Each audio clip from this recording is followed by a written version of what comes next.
Sir, ಇದು ರಾಜ್ಯದ ಜನತೆಗೆ ಈಗ ಆಲ್ರೆಡಿ ನಾವು ನೋಡ್ತಾ ಇದ್ದೇವೆ, ಎಲ್ಲ ರೀತಿ ಬರೆ ಎಳೆದಿದ್ದಾರೆ ಕಾಂಗ್ರೆಸ್ನ ಸರ್ಕಾರ, ಯಾವುದನ್ನು ಬಿಟ್ಟಿಲ್ಲ. ಈಗ ಕೊನೆಗಿದ್ದಿದ್ದು ಈ ಒಂದು ಏನು ನಮ್ಮ ಸ್ಮಾರ್ಟ್ ಮೀಟರ್ನ ಇನ್ಸ್ಟಾಲೇಷನ್ನಲ್ಲೂ ಕೂಡ ಕೈ ಹಾಕಿರ್ತಕ್ಕಂಥದ್ದು. ಒಬ್ಬೊಬ್ಬ ಗ್ರಾಹಕನಿಗೆ, ಒಬ್ಬ ಕಸ್ಟಮರ್ಗೆ 8,500 ರೂಪಾಯಿ ಅಷ್ಟು ನಮ್ಮ ಮೇಲೆ ಹೊರೆ ಬೀಳ್ತಕ್ಕಂಥದ್ದಾದಾಗ ನಾವು ಕೈ ಕಟ್ಕೊಂಡು ಸುಮ್ಮನೆ ಕೂತ್ಕೊಳ್ಳಿಕ್ಕೆ ಆಗೋದಿಲ್ಲ.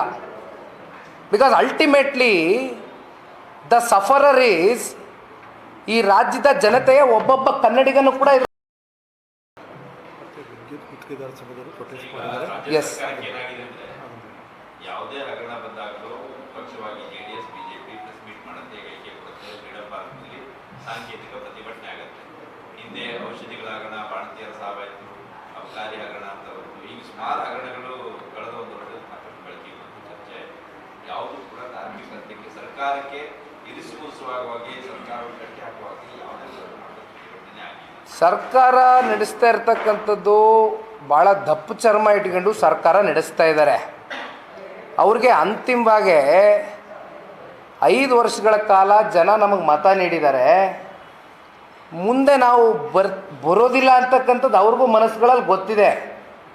ಮುಂದೆ ಜನ ಮತ್ತೆ ನೆಕ್ಸ್ಟು ಕಾಂಗ್ರೆಸ್ನ ಆಯ್ಕೆ ಮಾಡೋದಿಲ್ಲ ಅನ್ನೋದು ಗೊತ್ತಿದೆ. 5 ವರ್ಷ ನಾವು ಎಷ್ಟು ಸ್ವೇಚ್ಛಾಚಾರವಾಗಿ ಈ ರಾಜ್ಯದ ಸಂಪತ್ತನ್ನು ಲೂಟಿ ಮಾಡ್ಬೋದೋ ಆ ಮಟ್ಟಕ್ಕೆ ಮಾಡ್ತಾ ಇದ್ದಾರೆ. ಈಗ ಸ್ವಾತಂತ್ರ್ಯ ಕಳೆದಾಗಿಂದ ಇಲ್ಲಿವರೆಗೂ ನಮ್ಮ ರಾಜ್ಯದ ಸಾಲದ ಮೊತ್ತ ಎಷ್ಟಿತ್ತು? 5 ಲಕ್ಷ ಕೋಟಿ ಇತ್ತು. 2 ವರ್ಷದಲ್ಲಿ ರಾಜ್ಯದ ಮುಖ್ಯಮಂತ್ರಿಗಳು ಮೊನ್ನೆ ಏನು ಬಡ್ಜೆಟ್ನ ಮಂಡನೆ ಮಾಡ್ತಾರೆ, 2 ವರ್ಷದಲ್ಲಿ ಹತ್ತತ್ರ 2.25 ಲಕ್ಷ ಕೋಟಿಯಷ್ಟು ಸಾಲ ಮಾಡಿದ್ದಾರೆ. ಒಬ್ಬೊಬ್ಬ ಕನ್ನಡಿಗನ ಮೇಲೆ 14,700 ರೂಪಾಯಿಯಷ್ಟು ಸಾಲದ ಹೊರೆ ಅವನ ತಲೆ ಮೇಲೆ ಬಿದ್ದಿದೆ, ಭಾರ ಬಿದ್ದಿದೆ 2 ವರ್ಷದಲ್ಲಿ. ಹೋಗಲಿ, ಏನು ನೀವು ಸಾಲ ತೊಗೊಂಡಿರ್ತಕ್ಕಂಥದ್ದು ಈ ರಾಜ್ಯದ ಇನ್ಫ್ರಾಸ್ಟ್ರಕ್ಚರ್ಗೋಸ್ಕರನಾ, ಅಭಿವೃದ್ಧಿಗೋಸ್ಕರನಾ, ಯಾವ ದೃಷ್ಟಿಯಿಂದ ಸಾಲ ತಗೊಂಡಿದ್ದೀರಿ? ನಿಮ್ಮ ಕಮಿಟ್ಮೆಂಟ್ಗಳೇನಿದೆ ಅದನ್ನು ಫುಲ್ಫಿಲ್ಮೆಂಟ್ ಮಾಡಲಿಕ್ಕೆ ಸಾಲ ಕಟ್ಟಲಿಕ್ಕೆ ಸಾಲ ತಗೊಂಡಿರ್ತಕ್ಕಂಥದ್ದು ಬಹುಶಃ ಇದೇ ಮೊದಲನೇ ಬಾರಿ ಅಂತ ನಾವು ಅನ್ಕೋತೀವಿ.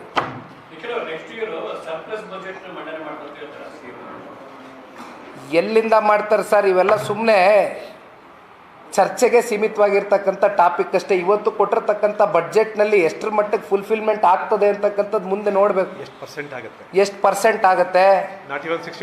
ಸುಮ್ಮನೆ ನೀವು ಪೆನ್ನು ಪೇಪರ್ ತಗೊಂಡು ನೀವು ಅಂಕಿಅಂಶಗಳು ಬರೆದ್ಬಿಟ್ಟು ಈ ಇಲಾಖೆಗೆ ಇಷ್ಟಿಷ್ಟು ಕೊಡ್ತಾ ಇದ್ದೀವಿ ಅಂತ ಘೋಷಣೆಗಳು ಕೂತ್ಕೊಂಡು ಹೋಗ್ಬಿಟ್ರೆ ಅದರಿಂದ ಅಭಿವೃದ್ಧಿ ಕಾಣ್ತದ ಸರ್? ನೌಕರರಿಗೆ ಸಂಬಳ ಕೊಡೋಕೆ ದುಡ್ಡಿಲ್ಲ, ಗಂಗಾಧರ ಮೂರ್ತಿ ಅಣ್ಣ ಹೇಳ್ದಂಗೆ.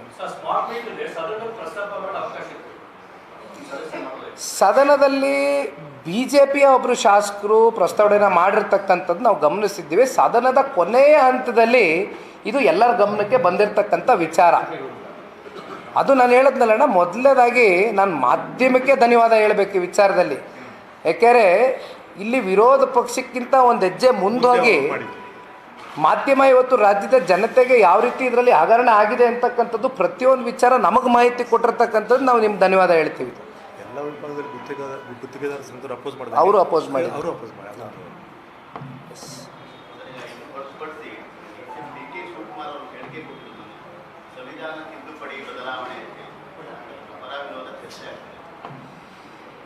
ಈಗ ಗಾಂಧಿ ಕುಟುಂಬದ ಕುಡಿ ರಾಹುಲ್ ಗಾಂಧಿ ಅವರು ಮಾತೆತ್ತಿದ್ರೆ ಸದನದ ಒಳಗಡೆ ಸಂವಿಧಾನದ ರಕ್ಷಕರು ಕಾಂಗ್ರೆಸ್ ಮಾತ್ರ.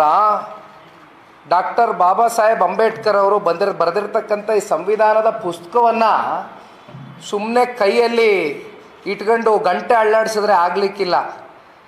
ದಯಮಾಡಿ ರಾಹುಲ್ ಗಾಂಧಿ ಅವರು ಸಮೇತವಾಗಿ ಹೇಳ್ತಾ ಇದ್ದೀನಿ, ಕಾಂಗ್ರೆಸ್ನ ಎಲ್ಲ ಮಹಾನ್ ನಾಯಕರುಗಳಿಗೆ ಆ ಸಂವಿಧಾನದಲ್ಲಿ ಬರೆದಿರ್ತಕ್ಕಂಥ ಪ್ರತಿಯೊಂದು ಅಂಶನೂ ಕೂಡ ತಿಳುವಳಿಕೆ ಮೂಡಿಸ್ಕೊಳ್ತಕ್ಕಂಥ ಒಂದು ಕಾರ್ಯಕ್ರಮ ಯಾರಾದರೂ ಬುದ್ಧಿಜೀವಿಗಳ ಜೊತೆ ಕೂತ್ಕೊಂಡು ಮಾಡ್ಕೊಳ್ತಕ್ಕಂಥದ್ದು ಸೂಕ್ತ.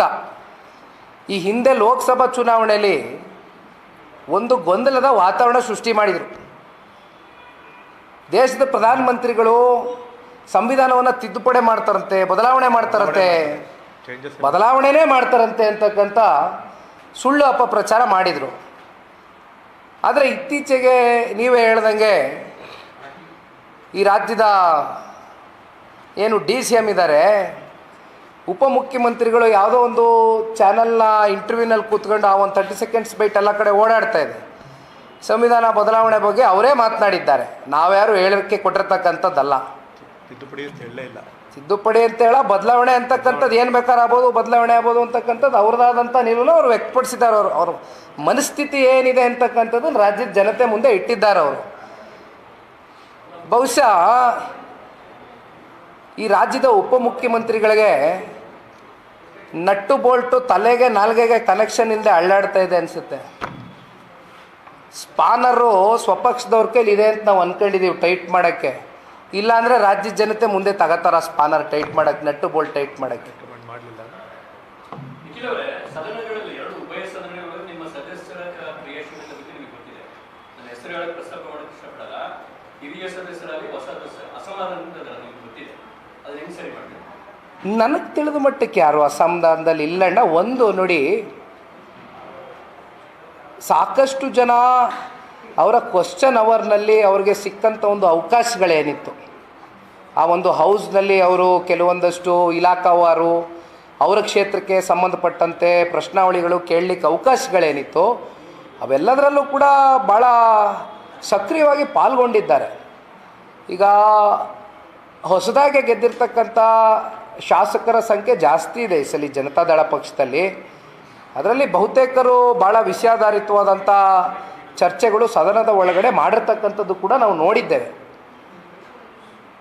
ಹಾಗಾಗಿ BJP ಮತ್ತು JDS ಇಬ್ಬರೂ ಕೂಡ ಒಟ್ಟಾಗೆ ಸದನದಲ್ಲಿ ಸರ್ಕಾರದ ವೈಫಲ್ಯತೆಗಳ ಬಗ್ಗೆ ಮಾತನಾಡಿರ್ತಕ್ಕಂಥದ್ದು ಹಲವಾರು ಸಂದರ್ಭದಲ್ಲಿ ನೋಡಿದ್ದೇವೆ. ನಮ್ಮಲ್ಲಿ ಆ ರೀತಿ ಯಾರು, ಏಕೆಂದರೆ ನೀವು ಹಿಂದಿನ ದಿನ ಸದನ ಪ್ರಾರಂಭ ಆಗಲಿಕ್ಕಿಂತ ಮುಂಚಿತವಾಗಿ ಹಿಂದಿನ ದಿನ ಕೇಂದ್ರದ ಸಚಿವರು ನಮ್ಮ ನಾಯಕರಾದಂಥ ಸನ್ಮಾನ್ಯ ಕುಮಾರಣ್ಣ ಅವ್ರ ಜೊತೆಯಲ್ಲಿ ಎಲ್ಲರೂ ಕೂತು ಸದನದಲ್ಲಿ ಯಾವ ರೀತಿ ಸರ್ಕಾರ ಈ ಹಿಂದೆ ಯಾವ ರೀತಿ ಎಡವಿದೆ, ಯಾವ ರೀತಿ ಸರ್ಕಾರಕ್ಕೆ ಒಂದು ಎಚ್ಚರಿಕೆಯನ್ನು ಕೊಡ್ತಕ್ಕಂಥ ನಿಟ್ಟಿನಲ್ಲಿ ನಾವು ಹೋರಾಟ ಮಾಡಬೇಕು ಅಂತಕ್ಕಂಥದ್ರ ಬಗ್ಗೆ ಸನ್ಮಾನ್ಯ ಕುಮಾರಣ್ಣ ಅವರು ಸುದೀರ್ಘವಾಗಿ ಕೂತ್ಕೊಂಡು ಮಾತಾಡಿದರು. ಅದರಂತೆ ಎಲ್ಲರೂ ಕೂಡ ನಮ್ಮ ಶಾಸಕರು ಅವರ ಲಿಮಿಟೇಷನ್ಸ್ ಏನಿದೆ ಆ ಲಿಮಿಟೇಷನ್ಸ್ಗೆ ತಕ್ಕಂತೆ ಅವರು ಕೂಡ ಸದನದಲ್ಲಿ ಕೆಲವೊಂದಷ್ಟು ವಿಚಾರದ ಬಗ್ಗೆ ಪ್ರಸ್ತಾವನೆ ಮಾಡಿರ್ತಕ್ಕಂಥದ್ದು ನೋಡಿದ್ದೀವಿ. ಈಗ ಮೀಸಲಾತಿ ವಿಚಾರದಲ್ಲಿ 4% ವಿಚಾರದಲ್ಲಿ JDS ಮತ್ತು BJP ನಡುವೆ ಒಂದಷ್ಟು ಗೊಂದಲ ಇದೆ ಒಂದು ಚರ್ಚೆ. ಇಲ್ಲ ನೋಡಿ ಅಣ್ಣ, ನಾನು ಒಂದು ಮಾತು ಹೇಳ್ತೀನಿ. ನಿನ್ನೆ ಕೂಡ ನಾನು ನನ್ನ ಎಕ್ಸ್ ಖಾತೆಯಲ್ಲಿ ಒಂದು ಟ್ವೀಟ್ ಮಾಡಿದ್ದೀನಿ, ಇನ್ಫ್ಯಾಕ್ಟ್ ಒಂದು ಫೋಟೋನು ಅಟ್ಯಾಚ್ ಮಾಡಿದ್ದೀನಿ. ಗವರ್ನರ್ಗೆ ನಾವು ಹೋಗಿ ಒಂದು ಡೆಲಿಗೇಟ್ ಏನು ಹೋಗ್ತೀವಿ ಗವರ್ನರ್ಗೆ ಒಂದು ಮೆಮೊರೆಂಡಮ್ ಕೊಟ್ಟು ಬರಲಿಕ್ಕೆ, ಆ ಸಂದರ್ಭದಲ್ಲಿ ನಮ್ಮ JDLP ನಾಯಕರು ಸುರೇಶ್ ಬಾಬಣ್ಣ ಅವರ ನೇತೃತ್ವದಲ್ಲಿ ಹಲವಾರು JDSನ ಶಾಸಕರು BJP ಜೊತೆ ಒಗ್ಗೂಡಿ ಹೋಗಿದ್ದೇವೆ. ನನಗೆ ಈ ಮಿಸ್ಕಮ್ಯುನಿಕೇಷನ್ಸ್, ಈ ಸ್ಪೆಕ್ಯುಲೇಷನ್ಸ್ ಎಲ್ಲಿಂದ ಬಂತು ಅನ್ನೋದಕ್ಕೆ ನಿನ್ನೆ ದಿನ ಸನ್ಮಾನ್ಯ ಕುಮಾರಣ್ಣ ಅವರು ಕೂಡ ಇದ್ರ ಬಗ್ಗೆ ಅವ್ರ ಎಕ್ಸ್ ಖಾತೆಯಲ್ಲಿ ಟ್ವೀಟ್ ಮಾಡಿದಾರಣ್ಣ. ಈ ವಿಚಾರವಾಗಿ ಅವರು ಗೊಂದಲ ಇದೆ ಸರ್ ಅಂತ, ಅಂದ್ರೆ ಒಂದಷ್ಟು ಜನ ಶಾಸಕರು ಬೇಕು ಬೇಡ ಅನ್ನೋ ಚರ್ಚೆ ಇದೆಯಾ? ಬೇಕು ಬೇಡ ಅನ್ನೋ ಪ್ರಶ್ನೆ ಏನಿಲ್ಲ. ನಾವು ಮಿತ್ರ ಪಕ್ಷವಾಗಿ